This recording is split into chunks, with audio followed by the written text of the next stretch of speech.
আমরা আমাদের বেস্টটা ট্রাই করছি। তারা এক্সপেকটেশন ছিল যে আমরা ম্যাচটা উইন করব। আমাদের হয়তো দিনটা ছিল না, তাই নেক্সট ডে আমাদের জন্য অনেক ভালো কিছু ওয়েট করতেছে। আমি চাই ইতালিতে ভালো কিছু করতে। ইউরোপে football is high level, so I will try my best to get some opportunities in Italy. আমাদের ডিস্ট্রিক্ট ফেনী জেলার প্লেয়াররা উঠে আসুক, ন্যাশনাল টিমের জন্য খেলুক, ভালো ভালো ক্লাবগুলোতে খেলুক, এটাই আমার আশা প্রত্যাশা। বাংলাদেশের ফুটবল অনেকদিন অনেকটা ঘুমিয়েছিল, নতুন করে আবার বাংলাদেশ ফুটবল, যারা ফুটবল সমর্থক সবাইকে স্বপ্ন দেখাচ্ছে, এটাই খুব ভালো লাগতেছে। আমি নিজেও আজ থেকে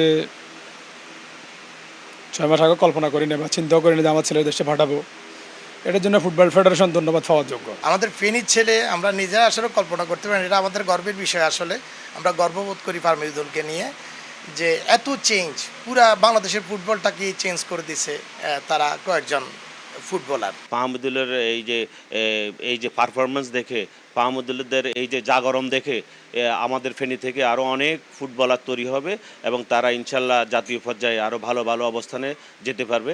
আমরা সেই প্রত্যাশায় আমরা করছি। আমি দেশবাসীর কাছে দোয়া চাইতেছি, ও যেন আরও ভবিষ্যতে ভালো অবস্থানে পৌঁছতে পারে।